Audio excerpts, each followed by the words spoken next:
राम सीताराम जय सीताराम सीताराम सीताराम सीताराम जय सीताराम। हम राधे श्याम राधे श्याम राधे श्याम जय राधे श्याम राधे श्याम राधे श्याम राधे श्याम जय राधे श्याम। बोलो श्री गणेश भगवान की जय, श्री कृष्ण भगवान की जय, राधा महारानी की जय, सियावर रामचंद्र जी की जय, उमापति महादेव की जय, वृंदावन कृष्ण बलदाव जी की जय, श्री दत्तात्रेय भगवान की जय, पवन सुत हनुमान की जय, वेद व्यास जी महाराज की जय।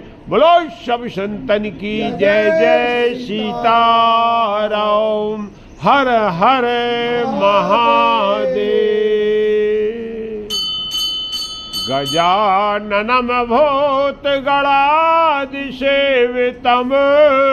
कपित्थ जम्बो फलचारु भक्षणम उमासुतम शोक विनाशिकारकम नमामि विघ्नेश्वर पाद पंकजम नमामि विघ्नेश्वर पाद पंकजम।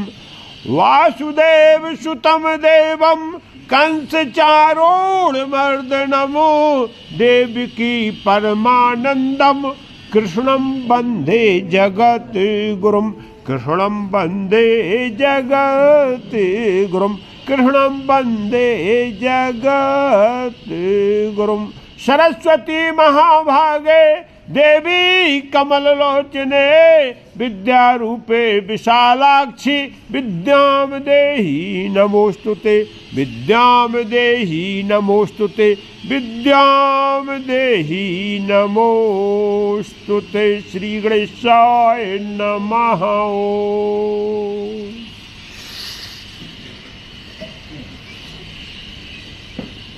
कल हम सब भक्तों ने श्रीमद् भागवत महापुराण की पावन कथा को श्रवण किया। कथा का प्रसंग सप्तम स्कंद में चल रहा है और प्रसंग में दैत्यराज हिरण्याकश्यप जो त्रिलोक विजयी है,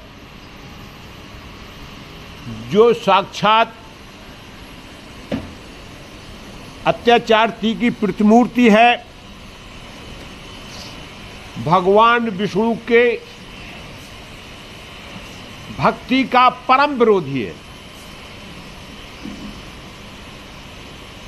और उसी के सामने उनके ही पुत्र परम विष्णु भक्त प्रहलाद जी जो बालक है, तो एक तरफ असुर दैत्य प्रवृत्ति, दूसरी तरफ देव और मानवता की प्रवृत्ति, इनका एक दूसरे से आमना सामना हो रहा, टकराव हो रहा। और कल हम सब ने देखा कि भगवान की डिक्शनरी में असंभव शब्द कुछ नहीं, क्योंकि हिरण्याकश्यप का अत्याचार करने का मूलाधार केवल वरदान था ब्रह्मा जी के, कि ब्रह्मा जी ने जो वरदान दिया वो वरदान कोई भी किसी भी प्रकार से हमारी मृत्यु नहीं हो सकती, जो मृत्यु मैंने मांगी है वो असंभव है। लेकिन भगवान के सामने असंभव शब्द नहीं है। और कल हम और आपने देखा कि हिरण्याकश्यप के अत्याचार बढ़ गया जब उसने प्रहलाद को ललकारा है कि तेरा भगवान कहाँ है। तो भगवान नरसिंह देव साक्षात खम्भे से प्रकट हो गए और भक्त प्रहलाद की श्रद्धा, विश्वास को प्रमाणित करने के लिए उन्होंने नरसिंह रूप धारण किया और हिरण्यकश्यप को वहीं पर जैसे तरबूज को फाड़ा जाता है ऐसे पकड़ के और उसके पेट को फाड़ दिया। जो समझता था असंभव है, हम अमर हैं। काल किसी को नहीं छोड़ता है और यहाँ भगवान ने साक्षात काल को सिद्ध करने के लिए जिसका जन्म हुआ उसकी मृत्यु अवश्य होगी और हिरण्यकश्यप का राम नाम सत्य कर दिया। नरसिंह भगवान ना मनुष्य हैं और ना ही पशु है, ना ही मानव है, ना ही शेर है। आधे मानव और आधे शेर। इस स्वरूप को देखकर सब लोग में अत्यंत जो है अचंभित हो गए कि ये कौन सा स्वरूप है और ये कैसे हो सकता, कहां से प्रकट हुआ है। सृष्टि की रचना जो है वो नियमबद्ध है। सृष्टि अपने व्यवहार के विपरीत व्यवहार सृष्टि नहीं करती, लेकिन भगवान में गुण और भेद दोनों है। विभेद बोलते हैं। भगवान में अच्छाई और बुराई भी है। भगवान कोमल भी हैं, कठोर भी हैं और भगवान जो करना चाहें वो कर सकते हैं, चाहे संभव हो या असंभव हो, क्योंकि भगवान परम स्वतंत्र है।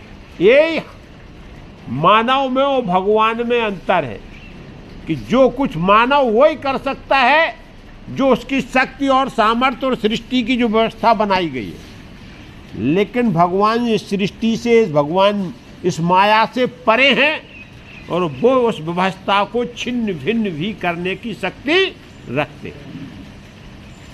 ये कल हम और आपने देखा नरसिंह भगवान का आवेश स्वरूप है। भगवान का इसको बोलते आवेश अवतार है, विशेष अवतार है ये, जो बहुत ही भयंकर, बहुत ही खूंखार, बहुत ही डरावना।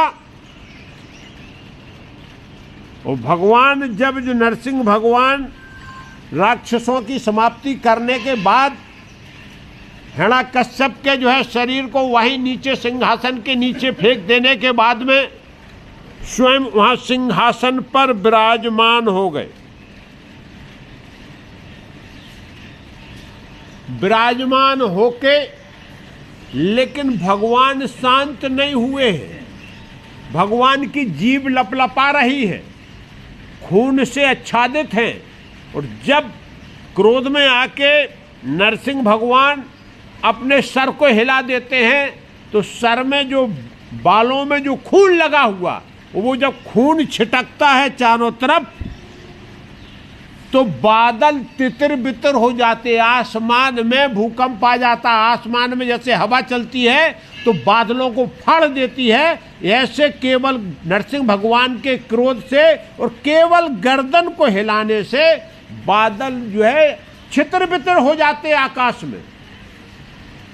देवताओं के विमान जो दर्शन करने के लिए भगवान को आए थे, पुष्प वर्षा कर रहे थे कि हिरण्यकश्यप का वध हो गया, अब जो है दैत्यों का साम्राज्य समाप्त हो गया, धर्म की अब तो स्थापना हो गई। उनके विमान एक दूसरे से टकरा गए। इस प्रकार का क्रोध, भटक गए देवता लोग, भयभीत होने लगे। दिग्पाल जो है चिघाड़ने लगे, हिलने लगे, भूधरा डोलने लगी, समुद्र में लहरें उठने लगी और सूर्य और नक्षत्रों का तेज धूमिल हो गया। भयंकर वातावरण हो गया। इतना भयंकर है, इतना डरावना है और इतना अचंभित करने वाला है कि वहाँ देवता जो दर्शन करने आए थे भगवान नरसिंह का, पता लगा कि भाई तुरंत हाल ज्ञाल, वो तो नरसिंह भगवान के अवतार का साक्षात दर्शन करके हिरण्यकश्यप के साथ युद्ध के दर्शन कर रहे थे। वो सब देवता भयभीत हो गए कि ये क्या हो गया। लक्ष्य पूर्ति होने के बाद में भी जिस बात के लिए नरसिंह भगवान का अवतार हुआ है, उसके बाद में, उसको मारने के बाद में भी नरसिंह भगवान शांत नहीं हो रहे और वो योग्य रूप है। और भगवान एक बार यदि क्रोध में आ जाएं, क्योंकि भगवान आनंद समुद्र हैं, तो प्रलय हो जाएगी। ब्रह्मा जी ने देखा तो तुरंत ब्रह्मा जी ने हाथ जोड़कर निवेदन किया, देवता पुष्प वर्षा कर रहे, प्रभु शांत हो जाओ, शांत हो जाओ। हाँ, अब यहाँ देवता पुष्प वर्षा कर रहे हैं और नरसिंह भगवान जब जो है ऐसे कर देते हैं तो पूरा कंपन हो जाता है। आखिरकार वो शांत नहीं हो रहे। और दैत्यराज हिरण्यकश्यप की अतड़ियां भगवान के पूरे जो है गले में हार बन के टंगी हुई है, इसलिए और विकराल भगवान का स्वरूप हो रहा। ब्रह्मा जी हाथ जोड़ के खड़े हुए, प्रभु कृपा करो, आप सृष्टि के कारण हैं, पालन करता है, संहार करता है, और असमय आपका ऐसा क्रोध, आप धन की रक्षा के लिए अवतरित हुए हैं। आपने बड़ा अद्भुत शरीर धारण किया। ब्रह्मा जी बोले, प्रभु यह अवतार आपके वचनों को सिद्ध करने के लिए धारण, मेरे वचनों को, ब्रह्मा जी बोले मेरे वचनों को सत्य करने के लिए ये अवतार भगवान ने धारण किया, क्योंकि मैं तो वरदान दे दिया था, और वरदान देने के बाद में भी मैं प्रायश्चित कर रहे थे कि हिरण्यकश्यप का तो अंत नहीं होगा। वरदान तो दे दिया ब्रह्मा जी ने, बोले लेकिन बाद मैं भी सोच रहा था कि जो उसने मांगा है वो कभी जो है पूर्ण होगा नहीं, और वो पूर्ण होगा तो फिर उसका वध होगा, तो उसका वध होना असंभव है। लेकिन प्रभु आप सर्वेश्वर हैं, आप परम शक्तिमान हैं, और आप ही मायापति हैं। बहुत बड़े मायापति देखे, लेकिन ऐसा माया प्रकट करने वाला कोई नहीं देखा कि आधा मानव है और आधा सिंह बन गया। और न आकाश में, न धरती में, न जो है घर में, न बाहर में। बोले पूरी प्रभु आपने मेरी लज्जा रखी, लेकिन अब जो है और आपने हिरण्यकश्यप का अंत कर दिया है। अब आपका प्रभु लक्ष्य पूरा हो गया, कृपा कर शांत हो जाओ, शांत हो जाओ। बहुत निवेदन किया, लेकिन वहीं से नरसिंह भगवान फुफकार मार देते। अरे बोले तुम कोई भी प्रार्थना करता, कोई भी आके वरदान मांगता है और तुम कुछ भी दे देते हो और बाद में रोते हो। ज्ञान देने की बात है, सोच समझ के वरदान देना। ब्रह्मा जी को फुफकार दिए, ब्रह्मा जी पीछे जो है तुरंत हाल की हाल, जैसे कोई शेर एक लड़ता, दो फुफकार दे तो क्या होता, शेर का क्या होता, पीछे को गिर जाता। ब्रह्मा जी जो है फुफकार के मारे पीछे गिर गए। बोले बाप, ये तो बहुत ही, लेकिन यहाँ क्रोध शांत नहीं हुआ। अरे प्रभु प्रहलाद आपका भक्त है, आप तो भक्त के लिए प्रकट हुए हो, ये फिर क्रोध किस बात के लिए। शिव जी भी खड़े थे पीछे, भगवान शिव भी आ गए थे। बोले भगवान के अवतार के दर्शन कर लें। जब भगवान का अवतार होता है तो ये सब तो भगवान के कार्य को निर्वहन कर रहे हैं। और उसमें शिव जी ने भाई, अरे बोले आप परमात्मा हैं, आप परम ब्रह्म हैं, और परम ब्रह्म को क्रोध नहीं करना चाहिए। भगवान शिव जो है ज्ञान देने लगे कि बोले आप तो लोक कल्याण के लिए आप क्रोध करोगे तो ये लोक कल्याण कैसे होगा, ये भूधारा धाम पर फिर जो है आनंद सागर समाप्त हो जाएगा, सूख जाएगा प्रभु आपका जो क्रोध है, और असमय प्रलय हो जाएगी। प्रलय करने का अधिकार मेरे को है, और वो यदि आप अपने हाथ में ले लोगे तो प्रभु ये असमय प्रलय हो जाएगी। इसलिए प्रभु शांत हो जाओ, शांत हो जाओ। हिरण्यकश्यप का तो वध हो चुका है, लेकिन नहीं, यहाँ जो है शिव जी से भी कि जो किसी भी प्रकार का कोई और वो ही स्वरूप और वो ही स्वभाव, जबकि शिव जी स्वयं संहार करता है। लेकिन यहाँ नरसिंह भगवान के उग्र रूप को देख के वो भी विनम्र निवेदन कर रहे हैं कि प्रभु शांत हो जाओ, नहीं प्रलय हो जाए। इस प्रकार से इंद्र खड़े थे, इंद्र हाथ जोड़ लिए, बोले प्रभु आपने मेरे को बचा लिया, देवताओं को बचा लिया, अब आपका काम पूरा हो गया है, और रक्षा करो त्राहिमाम। अब तो सब काम हो गए, अब हम आनंद के साथ यज्ञ करेंगे, आपका भक्ति पूज्य आराधन, और जो जो आप आदेश देते उन सब आदेशों का अक्षर सा पालन करूंगा। अभी क्या हो गया था कि हम सब जो है राक्षसी प्रवृत्ति के अधीन हो गए थे, इसलिए सृष्टि की व्यवस्था भगवान बोला साले तुम सबसे बड़े डरपोक हो। देवताओं बोला तू सबसे बड़ा डरपोक है, और जब कुछ हो जाता है तब हमारी शरण में आता, और पहले जब आनंद मिल जाता है तो सुरा सुंदरी में डूब जाता है। इंद्र को भी फुफकार मारा तो पीछे गिरे, इंद्र भी नहीं आए, कोई नहीं जा रहा है। अब प्रभु मैं भयमुक्त हो गया हूँ, और अब मैं आपका आराधन कीर्तन वो बिल्कुल यथावत चलाऊंगा, लेकिन नहीं धर्म पूर्वक, क्योंकि राक्षस प्रवृत्ति का आपने नाश कर दिया है। अन्य देवता बहुत सब देवताओं के नाम बता देते। देवताओं में प्रकार हैं। पहले ऋषि मुनि आए। ऋषि मुनि बोले प्रभु यज्ञ का पूरा भाग ये खा जाता था, मेरे को तपस्या नहीं करने देता था, मेरे को किसी प्रकार की आपकी भक्ति नहीं करने देता था, इसके लिए मैं वंचित रहा भक्ति से और डरता रहा, छुपता रहा, उसका सामना नहीं किया। प्रभु अब मैं भक्त हो गया हूँ, अब आपकी मैं अनन्य भक्ति करूँगा, निरंतर भक्ति करूँगा, अब कभी हमारी भक्ति नहीं छोड़ेगी। प्रभु शांत हो जाओ। पितरगण आ गए। पितर बोले जो तर्पण का भाग मिलता था मेरे को वो बंद हो गया था इस भूधरा धाम पे, इस राक्षस ने प्रकट होके, लेकिन प्रभु अब आपने इसको मार दिया है, अब मेरा भी कल्याण हो जाएगा, आप शांत हो जाओ। सिद्ध गंधर्व अप्सराएं बोले प्रभु लीला आपकी अद्भुत है, आपने प्रकट होके लीला दिखा दिया, इस असुर का नाच कर दिया। अभी हम इसके कहने से नाचते थे, गाते थे। सिद्ध लोग गंधर्व लोग क्या बोल रहा है, प्रभु पहले इसके कहने से मैं नाचतेगा, अब मैं देवताओं के कहने से भक्ति का गुणगान करने लगूंगा। प्रभु शांत हो जाओ। और हैं देवताओं में नाग हैं, विद्याधर हैं, चरण हैं, सिद्ध हैं, किन्नर हैं, यक्ष हैं, किम पुरुष हैं और बैतालिक हैं। ये सब भगवान के अनेक अनेक स्वरूप के भक्त हैं, अनेक अनेक तरीके की वंदनाएं हैं, अनेक अनेक प्रकार की जो है विधि और विधान बताए गए, अनेक अनेक प्रकार के जो कर्मकांड बताए गए, ये सब एक एक अलग अलग देव के जुम्मे में हैं, ये सब प्रकट हो गए और सब जो है भगवान से हाथ जोड़ के प्रार्थना कर रहे हैं कि हे नरसिंह भगवान शांत हो जाओ, शांत हो जाओ। प्रभु अब आपका लक्ष्य पूरा हो चुका है, कृपा करो, संसार पूरा आपके भय से भययुक्त हो गया है। इस संसार को अभय करना प्रभु आपका काम है, इसलिए आप जो है शांत हो। लेकिन नरसिंह भगवान शांत नहीं हो रहे, क्योंकि हिरण्याकश्यप ने बहुत अत्याचार कर दिया था। वो ये सब के सब जो है तमाशा देखते रहे, बलहीन बन के छुपते रहे, लेकिन उसका सामना किसी ने क्यों नहीं किया कि उसको ये वरदान, इसको ये वरदान, उसको ये वरदान है। आखिरकार भगवान ने सब वरदानों का क्या कर दिया, एक ही जो है उसमें राम नाम सत्य कर दिया। ब्रह्मा जी बोले लक्ष्मी जी भी आ गई, बोले प्रभु का अजीब वो गरीब रूप देख लूं, क्योंकि लक्ष्मी जी ने बोला था कि आप कठोर नहीं हो सकते हो। भगवान ने ये लीला पूरा लक्ष्मी जी को दिखाने के लिए किया, और लक्ष्मी जी जब देखा है नरसिंह, अरे बोले प्रभु ये रूप तो आज तक मैंने कभी न देखा न सुना। ब्रह्मा जी बोले लक्ष्मी जी आओ आओ, ये आपकी कृपा से भगवान प्रकट हुए हैं। बोले नहीं नहीं ये मेरे भगवान नहीं है। बोले नहीं नहीं नहीं आपको तो जाना है, ये भगवान है। बोले नहीं नहीं ऐसा रूप मैंने भगवान का नहीं देखा, ये तो बहुत विकराल, बहुत भयंकर है, बहुत डरावना है। और हम डरावने को, लक्ष्मी जी बोलती जो अच्छा अच्छा है मैं उसको स्वीकार करती हूँ, भयंकर के पास मैं नहीं जाती हूँ। और है केवल बोले देवत प्रवृत्ति को मैं स्वीकार करती हूँ, ये तो भगवान का स्वरूप बड़ा अजीबो गरीब है।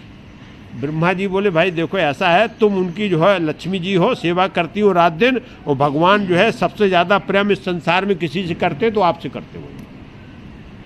लेकिन आज जो है प्रेम की परीक्षा हो जाएगी भगवान की। बोले आपको जाना पड़ेगा। तो लक्ष्मी जी ने 3 कदम आगे बढ़ाए हैं, और चौथे कदम में जैसे ही नरसिंह भगवान ने फुफकार मारी है, लक्ष्मी जी पीछे गए।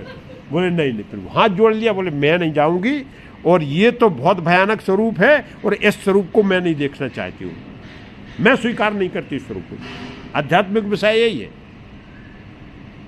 लक्ष्मी जी सौम्य शांत और आनंदमय स्वरूप को स्वीकार करती है। जो क्रोधी है, अहंकारी है, उसको कभी लक्ष्मी जी स्वीकार नहीं करती। लक्ष्मी जी नहीं है, धन भले होगा लेकिन वहाँ शांति नहीं होगी। तो ये लक्ष्मी जी बोले भाई इस स्वरूप को मैं स्वीकार नहीं करती हूँ, और मैं तो जो है। ब्रह्मा जी ने, अब भक्त प्रहलाद भी वो तमाशा देख रहे, दूर खड़े हुए, बोले ये तो अजीब है। लेकिन भक्त प्रहलाद बिल्कुल एकदम निश्चिंत और निडर और आनंदमय है, क्योंकि वो तो हर एक रूप देख चुके हैं ना। जितनी यातनाएं संसार उनको दी गई हैं, आज तक किसी भक्त को ना तो कोई भूतकाल में ना कभी भविष्य में ऐसी यातनाओं, वो भी पिता के द्वारा, और सब जगह भगवान ने बचाया। ये तो अवतार हुआ, ये भगवान का मेरे बचाने के लिए हुआ है, तो आनंद स्वरूप अवतार है। तो नरसिंह भगवान केवल प्रहलाद जी को आनंद स्वरूप में दिख रहे। तो प्रहलाद जी से तुरंत ब्रह्मा जी बोले भाई ये प्रहलाद जी आप ही इनके परम भक्त हो। लक्ष्मी जी भी नजदीक नहीं जा पा रही, लेकिन मैं जानता हूँ कि भगवान जो है यदि इस त्रिलोक में किसी से सबसे ज्यादा प्रेम करते तो वो अपने भक्त से करते। और आप जाओ। प्रहलाद जी बोले प्रभु हमको क्या, मेरे लिए तो भगवान प्रकट हुए हैं। और प्रहलाद जी ने दंडवत करते हुए, जो पेड़ भरते जाते हैं ना अपन दंडवत करते हुए, सीधे नहीं गए, दंडवत करते हुए भगवान के सामने नरसिंह भगवान खड़े हो गए और प्रहलाद को उठा के जैसे माँ बालक का जो है सर पे हाथ फेरती है, ऐसे जीभ से जो है नरसिंह भगवान प्रहलाद को चाटने लगे। और इतना जबरदस्त तरीके से ऐसा अद्भुत अलौकिक प्यार कर रहे हैं जैसे नवजात शिशु को जो है गाय अपने नवजात शिशु को जैसे कार्य करती, इसीलिए भक्त बत्सल कहा गया। और यहाँ सब लोग भक्त बत्सल भगवान नरसिंह भगवान की जय हो। इस प्रकार से और प्रहलाद बिल्कुल एकदम चैतन्य मुद्रा में, आनंद में, कोई उनको डर नहीं, कोई भय नहीं। और नरसिंह भगवान ने अपनी ओली में बिठा लिया और नरसिंह भगवान सबको दिखा रहे, देवताओं से लेके सब जितने बैठे ना। स्वरूप ये है कि बोले ये होता भक्त, तुम देख के छुप जाते थे कंदराओं में। इंद्र को बोला तूने इंद्रलोक छोड़ के ब्रह्मलोक में ली, और ये भक्त सामने खड़े होके इसने बोला मार डालो। लेकिन में आप सबको ये परीक्षा थी, बोले ऐसे नहीं होता, भगवान की प्राप्ति उसके लिए दृढ़ संकल्प होना।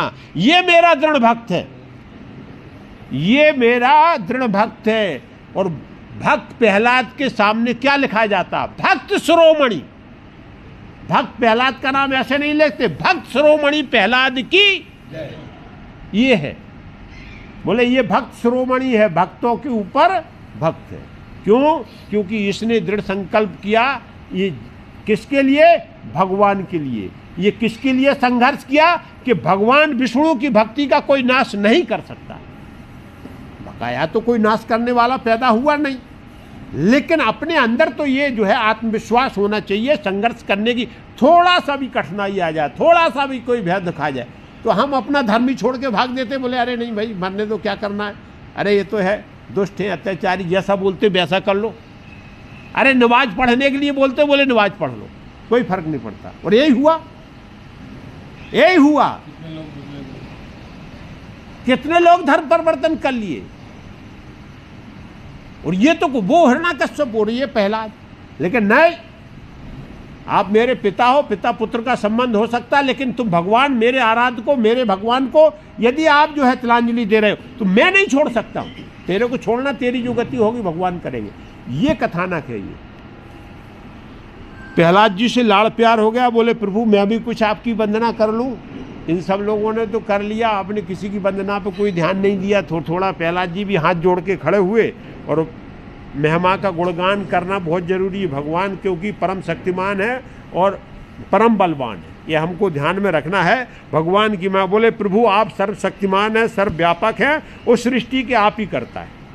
प्रहलाद जी बोले आप सर्वशक्तिमान, संसार में आपसे बड़ा कोई, और मेरे को ज्ञान था, इसीलिए मैंने इस राक्षस के सामने इस बात का कि भाई भगवान सर्वशक्तिमान, तू शक्तिमान नहीं है, सब जगह है, सर्वव्याप्त है। ऐसी कोई जगह नहीं, कोई ऐसी कण नहीं और कोई ऐसा क्षण नहीं जहाँ भगवान ना हो। और सृष्टि की रचना और किसी ने नहीं किया। जितने भी वैज्ञानिक जो पैदा हो गए हैं, ये कण नहीं बना पाए हैं और ना बना पाएंगे। ये पंच महाभूतों को प्रकट करने वाले साक्षात परमपिता परमेश्वर भगवान है। तो उन भगवान का बोले मैं आपकी शरण पड़ता हूँ। और प्रभु सब जीवों के हृदय में आप ही विराजमान, ऐसे ही पूरा संसार जीवंत है। इसलिए ऐसे प्रभु को मैं बार बार क्या करता हूँ? नमस्कार करता हूँ, नमस्कार करता हूँ।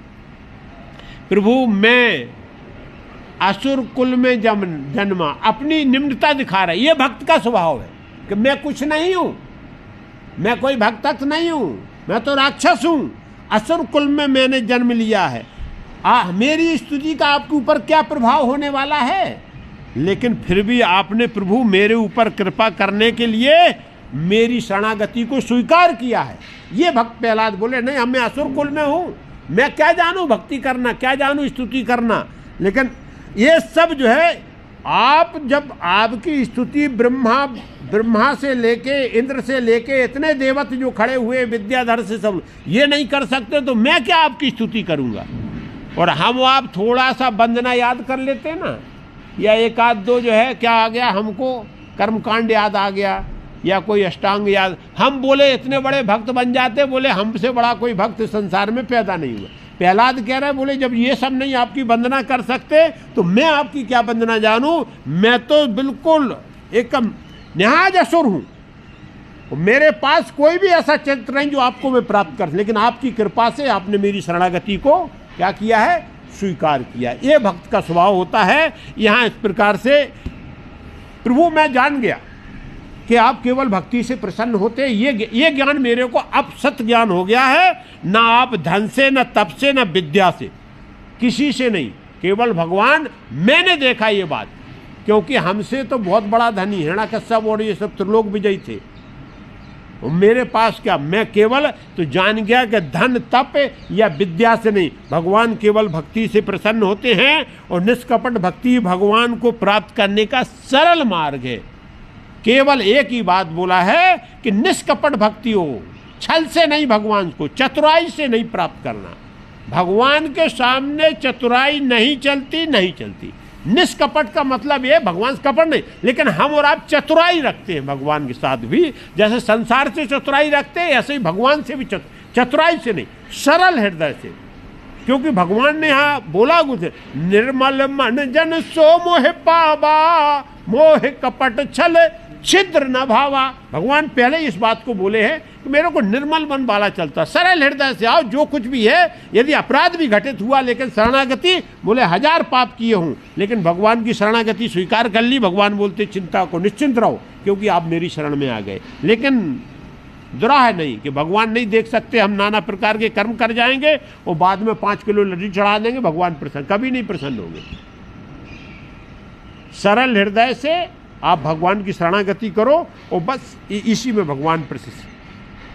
क्यों, बोले भगवान मैं जानता हूं कि आप नश्वर वस्तुओं से प्रसन्न नहीं होते। धन है, ऐश्वर्य है, रूप है, बल है, कुल है, पौरुष है, बुद्धि है, योग है, तेज है, ओज है, प्रभाव है, तप है, ये 12 प्रकार के जो है नश्वरवर्ती जो गुण हैं, ये सब आ जाने के बाद में हम जो है हमारे पास धन आ जाए तो हम किसी को समझते नहीं, ऐश्वर्य प्राप्त हो जाए, रूप का भी बहुत बड़ा गुमान हो जाता है कि हमसे कोई सुंदर नहीं, हमसे कोई बलवान नहीं, हमसे बल आ गया तो बोले कुछ नहीं, कुल अच्छे में पैदा हो गए। ये सब जो है क्या है, ये नाशवान होते हुए भी हमको अहंकार में घेर लेते हैं। भगवान बोले आप इससे प्रसन्न नहीं होते, कितना भी रूपवान हो। भगवान केवल, क्योंकि ये सब नश्वर हैं, भगवान की प्राप्ति के लिए केवल प्रमुख जो साधन है वो भगवान की भक्ति है, भक्ति है, भक्ति है। ये प्रहलाद जी बोल रहे हैं, भगवान बोले प्रभु जान गया हूँ कि केवल भक्ति से आप प्रसन्न होते हो। संसार की कोई भी, हम कितनी भी पूरा धन दान कर दे, लेकिन आपके प्रति प्रेम नहीं है तो वो भक्ति कोई काम की नहीं है। इसलिए बोले प्रभु आप भक्ति से प्रसन्न होते हो। शरणागति पवित्र पावन बनाती है। जब हम भगवान की शरण में आ जाते हैं तो वो ही हमारे हृदय को निर्मल, पवित्र और पावन, पहले से नहीं, हम धुले धुलाए नहीं है, लेकिन धोबी के यहाँ कपड़ा धुलने के लिए नहीं जाएगा तो वो कभी साफ नहीं होगा। तो आपको भी धुले धुलाए नहीं हो, बड़े गंदे हो, लेकिन भगवान बहुत बड़े धोबी हैं, वो धो धो के आपको साफ कर देंगे। लेकिन जाना पड़ेगा धुलाई के लिए किसके पास, हम डर के मारे जाएंगे, बोले मेरी पोल खुल जाएगी, भगवान जान जाएंगे ये तो बहुत बड़ा पापी है। लोग वाग कथा में, भागवत में इसीलिए नहीं सुनते, बोले कथा भागवत वाले मेरे ही गुणों का गुणगान करते कि तुम पापी हो, तुम जुआ खेलते, तुम शराब पीते, तुम ये करते। अब ये तो बात आने वाली, दुर्गुण है तो वो बोलते, बोले यार यही सुनने के लिए क्या मेरे को जाना, ये तो सब गुण मेरे ही में है, तो क्यों जाने का वहाँ। इसीलिए पापी और अधर्मी होते वो सुन नहीं पाते भगवान की चर्चा, क्योंकि वहां उनकी चर्चा के लिए कोई विषय नहीं है। तो यहां वो ही बात जो है भक्त प्रहलाद बोल रहा है, प्रभु बस आपकी शरणागति ही पवित्र और पावन बनाती है। और मेरा हृदय बिल्कुल पवित्र और पावन हो गया और बिल्कुल शांत हो गया। मैं तो निर्भय पहले था और आज भी निर्भय हूं। और केवल प्रभु आपकी कृपा से ही इस भवसागर से पार किया जा सकता है। और कोई संसार में ऐसी शक्ति नहीं है जो भवसागर से पार कर दे। भवसागर का मतलब है जन्म मरण के बंधन से हमको मुक्त कर दे। केवल भगवान की कृपा हो। भगवान की कृपा का केवल एक ही साधन है कि आप शरणागति करो, भक्ति करो, उनकी शरण में आप पहुंच जाओ, उनकी कृपा हो जाएगी। ये तो पक्का है, क्योंकि बरसात हो रही है और आप भगवान की छतरी के नीचे नहीं आओ तो वो बरसात आपको छतरी के नीचे तो जाना पड़ेगा, और जब तक छतरी का सहारा नहीं लोगे तब तक इस संसार की बरसात को, सुख दुख को झेलना पड़ेगा। इसको ध्यान में रखना है। बोले प्रभु सबसे पहले गुरु को याद किया है। बोले आपकी कृपा से गुरु मिले हैं नारद जी। आपने कृपा की कि मैं गर्भ में था, मैं तो असुर था। अरे असुर कुल खानदान में मेरा जन्म होना था, तो यहाँ तो माँ से भाई भक्ष खाती मेरी माँ। और जन्म होता तो असुर बालकों के साथ ही मैं खेलता कूदता, लेकिन आपने कैसी लीला रची कि मेरे घर में आने के पहले ही राक्षसों का साथ छुड़वा दिया माँ का, और कहाँ संतों के बीच में ले जाके रख दिया। इससे क्या हो गया, खाद्यान्न सुधर गया, वातावरण सुधर गया और अच्छी संगति मिल गई, जिसकी वजह से आज गुरु की कृपा से आज मैं आपकी भक्ति कर रहा हूँ। तो प्रभु जीवन में जो है गुरु का और भगवान की शरण ही सच्चा मार्ग है। यदि अच्छा गुरु मिल जाए और वो भगवान का हाथ पकड़ा दे, बस तो जो है जीवन धन्य हो जाए। यही मार्ग जो है सच्चा है। यहाँ भगवान शंकर जी उमा जी को भी यही बोल रही हैं, उमा राम सुभाव यही जाना, ताहे भजन तज भाव न आना। यहाँ भगवान शंकर ने पार्वती जी को बोला, जो भगवान का स्वभाव जान जाएगा, जो भगवान के बारे में जान जाएगा, फिर वो संसार में और किसी का भाव नहीं लाएगा और संसार में किसी बात की चाहत नहीं रहेगी। वो केवल भगवान के भजन में लिप्त हो जाएगा। फिर उसको आपको बोलने, लेकिन एक बार भगवान के स्वभाव को जानना जरूरी। भगवान कौन है? आनंद सिंधु हैं। भगवान कोई वो नहीं है, आनंद सिंधु है। जहाँ एक सीख से, एक छींट से ये पूरा जो है ब्रह्मांड आनंदमय है, ऐसे भगवान आनंद सिंधु है। और एक बार भगवान की हम शरण में पहुँच गए उमा, हे पार्वती, तो फिर जो है भक्ति छूटती नहीं है। रात दिन केवल भगवान का चिंतन और सब काम भगवान उसका फिर बनाते हैं। इसके लिए यहाँ बोला है कि बस भगवान की शरणागति ही सबसे बड़ा परम साधन है। अहंकार ही मूल जड़ है प्रभु। मैं ये सब जो राजा महाराजा मैंने देखा, मेरा पिता, ये अहंकार बस आपसे दूर रहा, ये दुर्गति नहीं होती जो आप माला डाले बैठे हो, ये होता। भगवान को आके इस प्रकार का रूप नहीं लेना पड़ता। बोले अहंकार ही जीव का भगवान से दूर करता है। सबसे बड़ी बात बताइए कि अहंकारी नहीं होना, और जो इसके अंदर किसी भी बात का अहंकार, इतने गुण बताए, इनमें कोई भी गुण के लिए आप चाहे सुंदरता में अहंकार बोले नहीं, फिर भक्ति प्राप्त नहीं होती है। तो अहंकार को त्याग के ही भगवान की कृपा प्राप्त होती है। अहंकार हर समय भगवान से दूरी बना के रखता है और अहंकारी कभी भगवान की शरण में नहीं आ सकते। नम्रता और दीनता से ही भक्ति संभव है। दो ही बताए हैं, एक तो दीनहीन बन जाओ, लेकिन दीनहीन हम कभी बन ही नहीं सकते, क्योंकि हमारे पास जो कुछ भी सब भगवान का है, लेकिन वो सब हम अपना मानते कि मैं तो इतना बलवान हूँ, इतना दीन कैसे है। और ये दीन, अरे जो सर्वशक्तिमान है, जिसने सब कुछ दिया है, उसके सामने दीनहीन बनने में क्या परेशानी है। लेकिन वहाँ भी हम दीनहीन नहीं बन सकते, बन पाते हैं, और न विनम्र हो पाते हैं। विनम्रता का एक स्वरूप होता है, वो भगवान की भक्ति से ही प्रकट होता है, जब हम संतों की संगत करते हैं। हे प्रभु, ये सब आपकी कृपा से मेरे को प्राप्त है, इसलिए आप शांत हो जाओ। आपकी मैं प्रार्थना करता हूँ, आपकी शरणागति करता हूँ। अब यहाँ जन्म मृत्यु के चक्कर में जीवन दुखमय रहता है, दुखी रहते हैं हम। इस संसार का एक है, संसार को दुखालय बोला गया है, और ये जन्म मृत्यु का जो चक्र है, वो ही जीव उसी से दुखी रहता है। और इस बंधन से छुटाने वाले हो प्रभु, सब पे कृपा करो कि इनको सबको जन्म मरण के बंधन से छुटा दो। काम क्रोध लोभ आदि से पीड़ित होकर भटकता रहता है, पूरा संसार का ये नियम, प्रभु आपकी माया इतनी अपरंपार है, सत रज तम जो आपने 3 गुण में माया प्रकट की है, इससे काम क्रोध लोभ मोह मद मत्सर ये जीव को सताते रहते हैं, इन्हीं से पीड़ित होकर जीव हर समय भटकता रहता है और इस संसार में नाना प्रकार के दुख भोगता रहता हो। प्रभु इससे मुक्त करो, मैं आपकी शरण में हूँ, आप प्रसन्न हो जाओ, प्रसन्न हो जाओ। इस प्रकार से प्रहलाद जी ने बड़ी विस्तार से दी है, प्रार्थना तो बहुत है देवताओं की। इसके बाद जब भगवान शांत हो गए हैं, लेकिन स्वरूप तो शांत नहीं है। अरे अंदर से शांत हो जाए, लेकिन स्वरूप आप पर जैसा दिखाई दोगे, भगवान का ये स्वरूप भयंकर स्वरूप है। ये स्वरूप भगवान का ऐसा स्वरूप है जो नरसिंह भगवान को केवल याद कर लेता, उसके संसार के सब भय समाप्त हो जाते हैं। श्रीमद् भागवत में बोला गया कि नरसिंह भगवान का मृत्यु के समय यदि वो केवल नाम स्मरण कर लेगा तो मृत्यु भी उसको नहीं छुएगी, उसका भी भय नहीं रहता।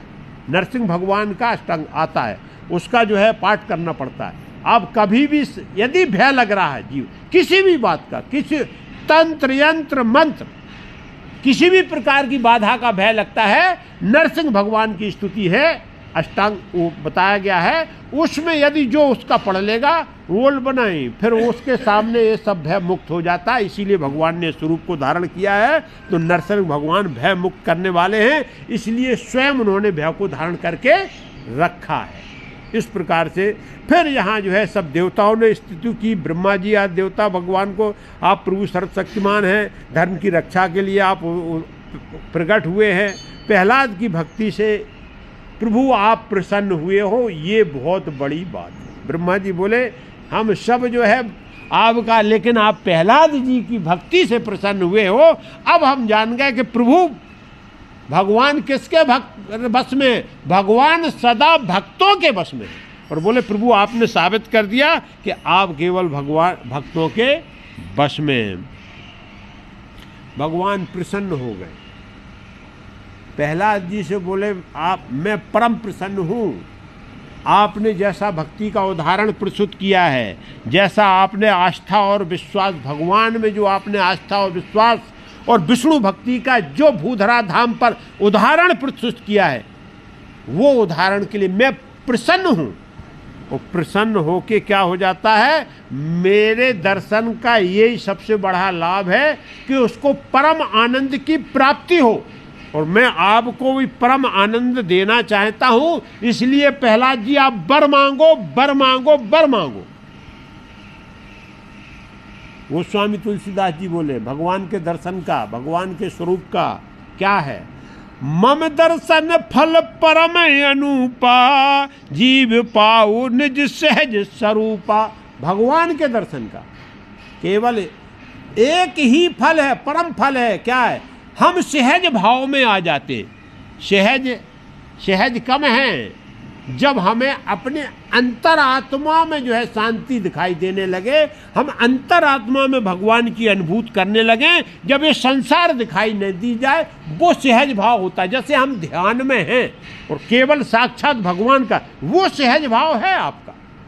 ये पूरा भाव हमारा सहज नहीं है, असहज है, क्योंकि हम संसार की माया में लिपटे हुए हैं। जब हमको आत्म अनुभूत होती है, वो सहज भाव होता है। और उसी सहज भाव का भगवान के दर्शन का एक ही फल है कि मनुष्य जो है, जीव अपने सहज भाव में स्थित, लेकिन कब, जब वो हम सरल हृदय से भगवान के शरण में जाएंगे। तो इस प्रकार से बोला। प्रहलाद जी ने हाथ जोड़ लिया, फिर से दंडवत प्रणाम किया। बोले प्रभु क्या बोला आपने, वरदान मांग लो। संसार की कोई भौतिक वस्तु मेरे को नहीं चाहिए, आपके वरदान में भौतिक वर मेरे को नहीं चाहिए प्रभु, केवल आपकी भक्ति चाहिए, केवल भक्ति, कोई वरदान नहीं चाहिए। यहाँ बोल रहा है वरदान कुछ नहीं चाहिए। अरे भक्ति तो भरी पड़ी हुई है, तब तो भगवान का प्राकट हो गया, नरसिंह भगवान जो असंभव को संभव किया, लेकिन भक्ति तो भरी है। लेकिन बोले प्रभु भक्ति के अलावा कोई दूसरी चीज नहीं, आपका भौतिक। प्रभु क्या बोल रहे हो आप। प्रहलाद का संवाद बहुत सुनने लायक है, हम और आप ध्यान दें। बोले क्या बोल रहे हैं प्रभु, ये संसार के भोग के डर के मारे मैंने पिता का अधीनता स्वीकार नहीं की, क्योंकि वो तो त्रिलोक विजयी था। आपने तो उसको परोक्ष रूप बोला, आपका पार्षद है, आपने बना के भेजा त्रिलोक विजयी, सुख संपत्ति।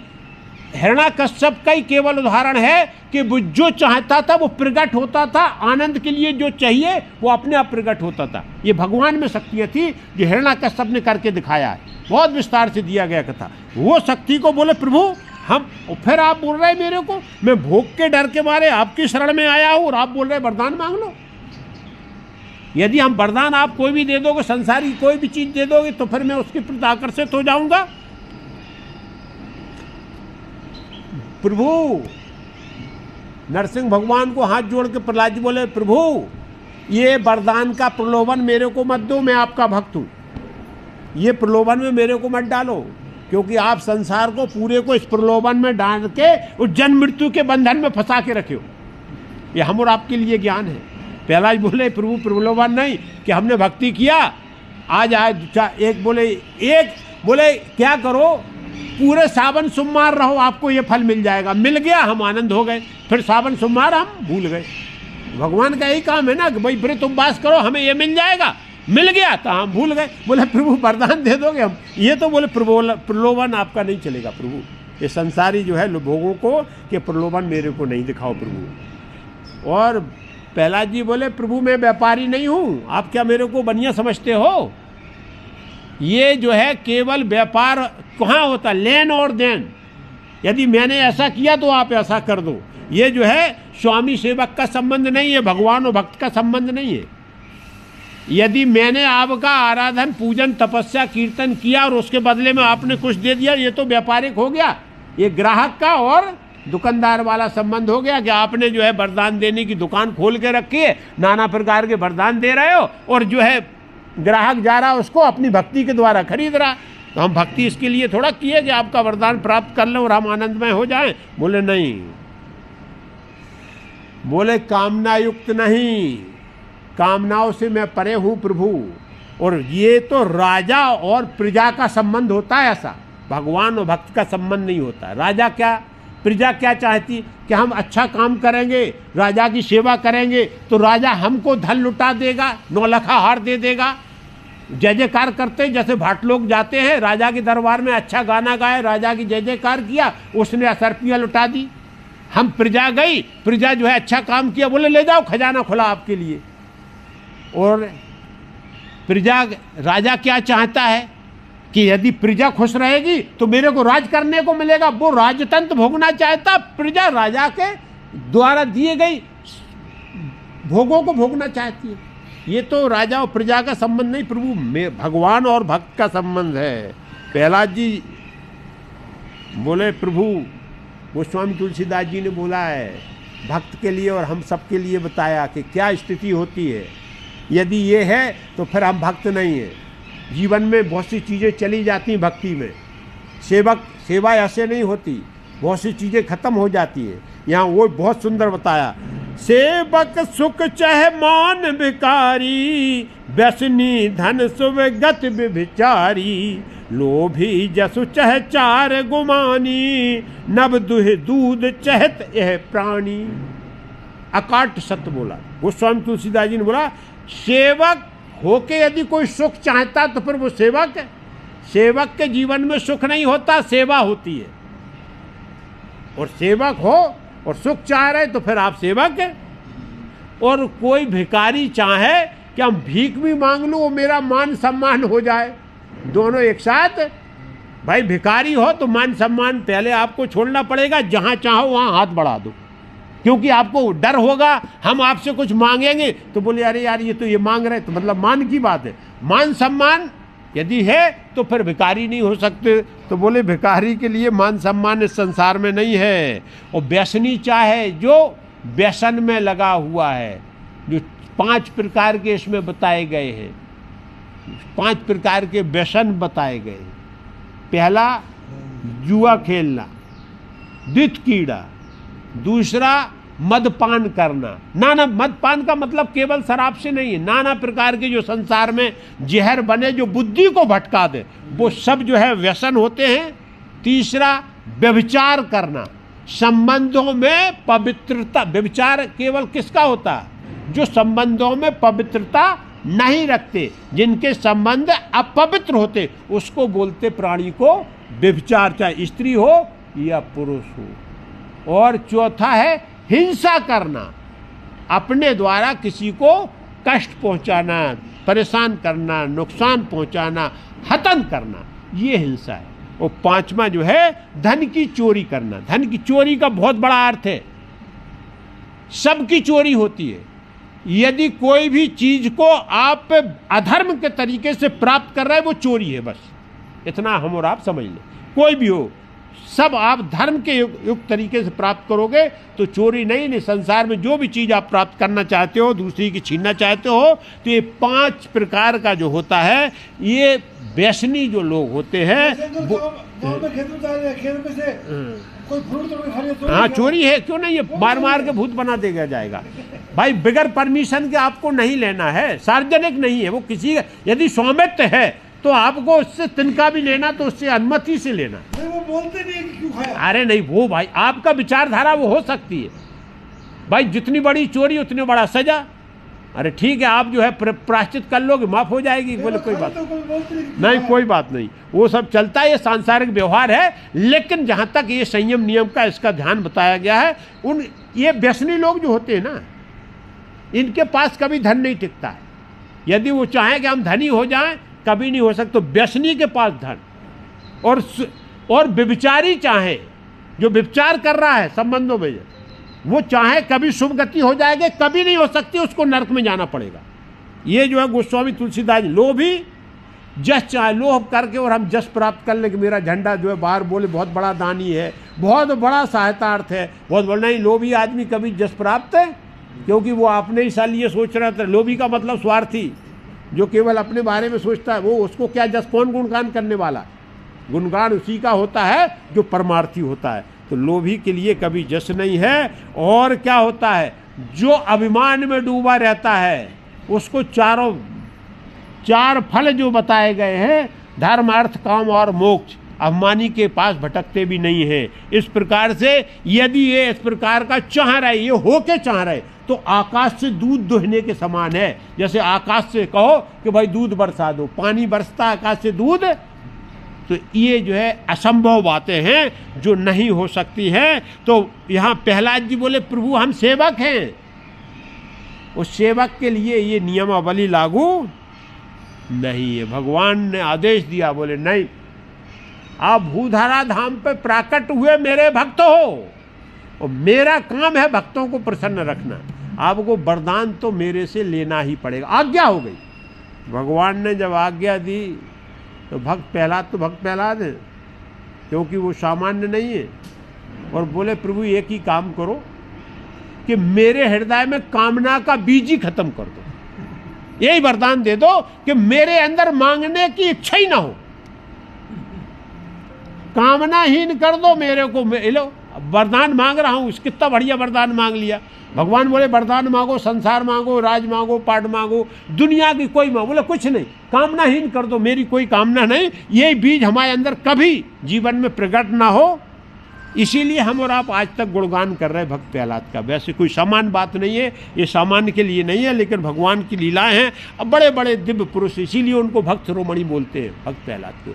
बोले हमको कामनाहीन कर दो, कोई कामना का बीज मेरे अंदर अंकुरित ना हो, केवल निष्काम भाव से पूरे जीवन यापन करो जब तक आपको हमको इस भूधारा धाम पर रखो। निष्काम भाव से, कोई इच्छा नहीं मेरी, बस केवल आपकी आज्ञा, आपकी भक्ति, आपकी शरणागति, इसमें ही हमारा जीवन जाना चाहिए। बोले प्रभु क्यों मांग रहा हूं, ये प्रश्न भी जवाब भी दे रहे और उसका स्पष्टीकरण भी दे रहे। बोले प्रभु कामना ही संसार में भगवान के प्रेम में रुकावट है। हम कामना के कारण संसार में लगे रहते और आपसे प्रेम नहीं कर पाते। कामी आदमी कभी भगवान से प्रेम नहीं करता, वो संसार से प्रेम करता है। तो जब कामना नहीं रहेगी, हमारा हृदय निश्चल निष्कपट हो जाएगा, तो मैं आपसे प्रेम कर सकूंगा। इसलिए प्रभु मैं क्या हो रहा हूं, मैं कामनाहीन रहना चाहता हूं। ये और कामनाहीन भक्त के लिए ही आप भक्त वत्सल हैं, क्योंकि आपको भक्त वत्सल बोला गया है। जिसके अंदर कामना नहीं होती है, उसके लिए आप भक्त वत्सल हैं प्रभु। क्यों? मैं असुर और आप कृपा निधान, और आपने मेरे ऊपर आके यहाँ कृपा की। आखिरकार ये कौन करता है? ये भक्त वत्सल के अलावा, क्योंकि मेरे पास तो ऐसी कोई शक्ति और सामर्थ्य नहीं थी कि हम जो है आपकी शरण में आ सकता और आपकी जो है भक्ति करके और आपके दर्शन को प्राप्त कर सकता। प्रहलाद जी जब इस प्रकार से बड़ा जो है आपकी कृपा से हुआ है प्रभु, क्योंकि जो आपको जान जाता, प्रहलाद बोल रहा है जो प्रभु आपको जान जाता है फिर जीवन उसका धन्य हो जाता है। यहाँ वही बात गोस्वामी तुलसीदास जी ने बोला, जो करनी समझे प्रभु मोरी, नहीं निस्तार कलप सत कोरी, जने अब गुण प्रभु मान न काऊ, दीन बंद अति मृदुल स्वभाव। बोले दो बताया, भक्त और भगवान का संबंध। भक्त क्या भगवान, प्रहलाद जी बोले आपको हमारी करनी, यदि आप थोड़ा भी धारण किए होते कि मैंने माता कयाधु के गर्भ से जन्म लिया, मेरा पिता हिरण्याकश्यप है, सिवाय मतलब वहाँ दैत्य व्यवहार के अलावा कोई दूसरा व्यवहार नहीं है, और तो फिर आप मेरे को क्यों स्वीकार करते शरण में? तो बोले कितना, केवल यदि ये बात जान, लेकिन प्रभु का स्वभाव क्या है कि भक्त के अवगुण नहीं देखते, केवल भक्त के भाव को, शरणागति को देखते हैं। तो बोले प्रभु आपने मेरे भाव और मेरी शरणागति को समझा, मेरा ये नहीं समझा किस कुल खानदान में पैदा हुए, कैसे हो, कहाँ से आए, कोई नहीं देखा। भगवान के लिए असुर दैत्य और देवता सब बराबर हैं यदि उनके अंदर भगवान के प्रति भाव है और प्रेम है। तो बोले प्रभु, और यदि जो है आपको जो जान जाएगा, ये इसीलिए आपको क्या बोला गया कि आपका स्वभाव इतना मृदुल है और इसीलिए आपको दीनों का बंधु कहा गया, क्योंकि आप दीनों के बंधु हैं। क्यों? क्योंकि आप उसके अवगुण नहीं देखते अपने भक्त के, केवल उसका भाव और शरणागति देखते हो। इसलिए प्रभु आप जो है भक्त वत्सल हैं, आपकी बार बार जय जयकार हो। और बस प्रभु केवल मेरे को एक ही वरदान, इसके अलावा कोई दूसरा वरदान नहीं। इस प्रकार से भक्त प्रहलाद ने यहाँ भगवान नरसिंह भगवान को अवाक्य कर दिया। भगवान गदगद हो गए, अति प्रसन्न हो गए, और यहाँ पर ही प्रहलाद जी को भक्त शिरोमणि की उपाधि दी गई। भगवान ने प्रहलाद जी को आदेश दिया, बोले अब आदेश है मेरा, क्योंकि तुम मेरे भक्त हो, तुम मेरे सेवक हो, मैं तुम्हारा स्वामी हूँ। पहला बोले ये अखंड राज करो एक मनमंत्र तक।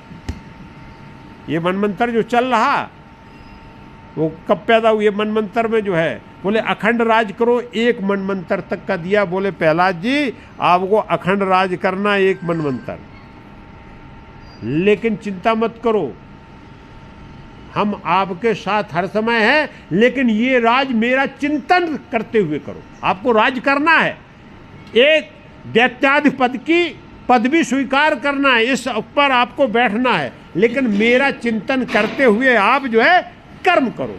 ये प्रहलाद जी के लिए, हम सब के लिए है भाई।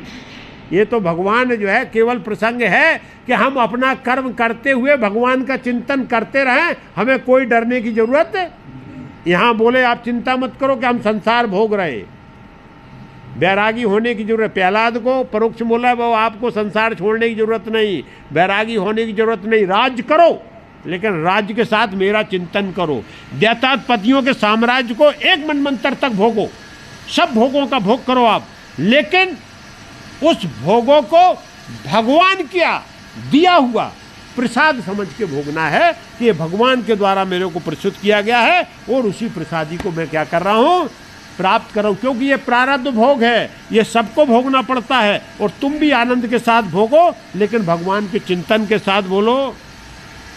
इस प्रकार से बोले प्रभु स्वीकार है जो आप बोल रहे हो, क्योंकि आपने जब आदेश दे दिया, मैं तो आपका सेवक हूँ, और मैं केवल सेवा, आपकी सेवा ही मेरा जीवन है, और आपने जो आदेश दिया वो स्वीकार है। तो ये पूरी सत्ता, ये सब साम्राज्य प्रभु आपका है, मैं तो आपकी सेवा करूँगा, जैसा आप बोलोगे वैसा मैं करने वाला हूँ। वो प्रहलाद ने यहाँ हाथ जोड़ ली, जब सब हो गया बोले प्रभु ये कृपा करो, अब वर मांग रहे हैं, अब मांगा, बोले एक कृपा करो, क्योंकि मेरा पिताजी बहुत बड़ा अपराधी था, ऐसा संसार में ना हुआ ना होगा, बहुत दैत्य हुए, लेकिन सीधा भगवान को मारने के लिए, और किसी दैत्य ने ऐसा संकल्प नहीं किया कि भगवान के रक्त से हम अपने भाई का तर्पण करूंगा, भगवान विष्णु के सर को धड़ से कलम करूंगा।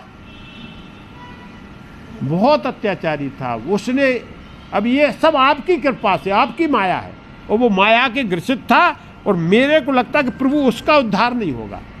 तो मैं एक बार मांगता हूं कि इस मेरे, क्योंकि वो मेरा पिता है, वो मेरे लिए पूज्य है, वो जैसा था वैसा था, लेकिन वो मेरे लिए पूज्य है। वो मेरे पिता का उद्धार कर दो, उसको तो मुक्त करो प्रभु। नहीं वो कहाँ, कौन सी योनि में कहाँ पटक दोगे, क्या होगा? जो उसने कर्म किया उसका तो प्रायश्चित भी नहीं कर सकता। 84 लाख योनियों में भटका जाए तो, क्योंकि उसने तो साक्षात भगवान से द्रोह किया है। नरसिंह भगवान बोले भक्त प्रहलाद को, बोले तुम मेरे प्रिय परम भक्त हो प्रहलाद, आप भक्तों के भक्त शिरोमणि हो। आप ऐसा मत बोलो, क्योंकि पिता की बात छोड़ दो। आप जैसे भक्त उस घर में, परिवार में, उस गांव में, सब बोला घर परिवार और गांव में यदि पैदा हो जाता है तो उस क्षेत्र 21 पीढ़ियों का तरण तारण हो जाता। आप जैसा भक्त पैदा ही नहीं हुआ। आपकी पिता का, अरे 3 पीढ़ी तो ये जो पिता, बाबा और पुत्र, ये 3 पीढ़ियों की तो बात ही नहीं होती। 7 या 21 पीढ़ी बोले जो है उसकी तर जाती है, और आप बोल रहे पिता का तरण तारण। और पिता तो तुम्हारा मेरे द्वारा मोक्ष प्राप्त किया हुआ है, तो उसको तो पहले ही मैंने जो है उसके लीला के हिसाब से उसको क्या कर दिया, तरण तारण कर दिया। भगवान बोल रहा है लीला के हिसाब से किया, क्योंकि अभी हिरण्यकश्यप का मुक्ति नहीं हुई है, मोक्ष नहीं हुआ है, ध्यान रखना। क्योंकि अभी फिर से उसको जो है रावण कुंभकर्ण बनना है। ये यहाँ से जाके फिर उसको लीला तो करना, क्योंकि उनको 3 भगवान के या वो है, क्योंकि सनकादिक ऋषियों ने पहले ही से उनको साथ दिया हुआ है। तो इस प्रकार से बोलो, लेकिन आप निश्चिंत हो जाओ और सुनो भक्त प्रहलाद, आपकी छोड़ो तरण तारण की बात, जो भक्तों के अनुयायी होते हैं, भक्तान मतलब भक्तों का दास, जो भक्तों के अनुयायी होते हैं उनका भी तरण तारण हो जाता है। यदि आप जैसे भक्त हो गए और आपके जो अनुयायी हैं और वो भी मुक्त होके परम पद को, अर्थात भक्तों की भी संगत जो है हमको परम पद को प्राप्ति करा सकती। इसीलिए सत्संगति का महत्व दिया गया है। और भक्त और भक्तों के दास भी हमारे परम पद के अधिकारी होते हैं। इसलिए आप निश्चिंत हो जाओ। और यहाँ बहुत सुंदर इसी बात को गोस्वामी तुलसीदास जी ने बोला, सो कुल धन्य उमा सुन जगत पूज्य सुपुनीत, श्री रघुबीर परायण नर उपजहे विनीत। वो कुल धन है, जो कुल है वो धन है। वो भगवान शंकर पार्वती जी से बोल रहे हैं कि वो कुल धन हो गया है। वो जगत में पूजनी है। कौन है पूजनी? जो भगवान रघुवीर मतलब भगवान श्री राम की भक्ति में परायण है, जो रत है, अर्थात वो उपजा है। ऐसा यदि पुत्र पैदा हो जाए जो भगवान की भक्ति में परायण है, रहता है, रत है, ऐसे भक्त के उपजने से वो कुल धन हो जाता है, उस कुल पूजनी हो जाता है और उसकी पूरे संसार में ख्याति फैलती है। तो बोले प्रहलाद, आप तो परम पूज्य हो गए हो, आप तो परम भक्त हो गए हो, आप भक्तों के भक्त शिरोमणि हो। बोले वो माता धन है जिसने ऐसे पुत्र को जन्म दिया, वो पिता या धन है जैसे जिसने ऐसे भक्त को जन्म दिया, वो कुल धन है जिसके परिवार में ऐसा पुत्र प्राप्त हुआ, वो गांव धन है जिसमें हरि भक्त पैदा होते हैं। इस प्रकार से यहाँ भगवान नरसिंह भगवान ने सब प्रहलाद के सामने इस बात का बखान किया, भक्ति का और विशेषता का बखान किया है कि प्रहलाद, आपके पिता सिंहासन पर विराजमान होकर मेरी सेवा के लिए सब कार्य करो। बोले केवल एक ही है। भगवान बोले मेरा एक ही आदेश है, आप अपने पिता के सिंहासन पर विराजमान हो और मेरी सेवा के लिए। अब भगवान बोल रहा है ये राज्य की सेवा नहीं है, ये हिरण्याकश्यप के राक्षस वंश की सेवा नहीं है, ये मेरी सेवा के लिए और ये पूरे साम्राज्य का आप जो है संचालन करो और इसको एक मनमंत्र तक आपको इसको चलाना। और ये प्रहलाद जी का उदाहरण है कि राक्षस कुल में वंश जन्म होते हुए भी उन्होंने भागवत कर्म और धर्म का जो निरूपण किया आज तक देवता भी नहीं कर पाए।